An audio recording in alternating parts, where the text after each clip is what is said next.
GST council की बैठक में जो आज 5 बड़े फैसले लिए गए उसमें सबसे पहला फैसला है हेल्थ और लाइफ इंश्योरेंस के प्रीमियम के भुगतान पर जो 18% जीएसटी लगती है उस पर कमी करने को लेकर जीएसटी काउंसिल की बैठक में लगभग सहमति बन गई है।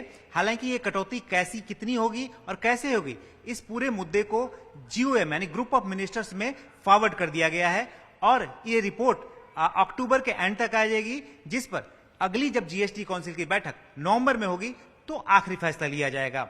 दूसरा बड़ा फैसला है वो है 2000 रुपए से कम के डिजिटल ट्रांजैक्शन को लेकर सरकार की तरफ से क्लैरिफिकेशन यही है कि बैंक को इससे जीएसटी से एग्जम्पशन है, लेकिन पेमेंट एग्रीगेटर्स को इससे छूट नहीं मिलेगी। हालांकि इस पूरे मुद्दे को फिटमेंट कमेटी में भेजा गया है। पेमेंट एग्रीगेटर्स को छूट देनी है या नहीं देनी है वो फिटमेंट कमेटी तय करेगी।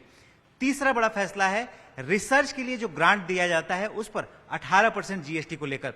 इस पर जीएसटी काउंसिल ने बड़ा फैसला लेते हुए ये कहा कि जो सेंटर और स्टेट की तरफ के कानून के तहत जितने भी बने हुए रिसर्च सेंटर है उनको पूरी तरह से जीएसटी से एग्जम्पशन मिलेगी। साथ ही इनकम टैक्स के कानून के तहत जो भी एग्जम्प्टेड रिसर्च सेंटर है उनको भी इस छूट का फायदा मिलेगा, यानी कि उन पर कोई भी 18% की जीएसटी नहीं लगेगी।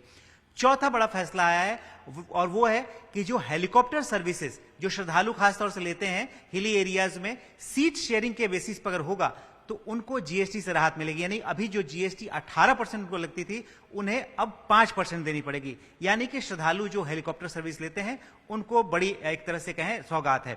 और पांचवा और बड़ा फैसला यह है कि B2C यानी कि बिजनेस टू कस्टमर, यानी अब जब जीएसटी के तहत कोई भी सामान की बिक्री होगी तो उसकी ई इनवॉइसिंग करनी जरूरी होगी, लेकिन अभी तक सरकार इसे एक वॉलंटरी बेसिस पे शुरू कर रही है, पायलट बेसिस पे शुरू कर रही है। यानी कि 5 करोड़ से नीचे के जितने भी B2C ट्रांजैक्शन होंगे वहां पे वॉलंटरी तौर पर ई इनवॉइसिंग को लागू करने का फैसला सरकार ने किया गया। तो ये 5 बड़े फैसले आज जीएसटी काउंसिल की बैठक में लिए गए हैं।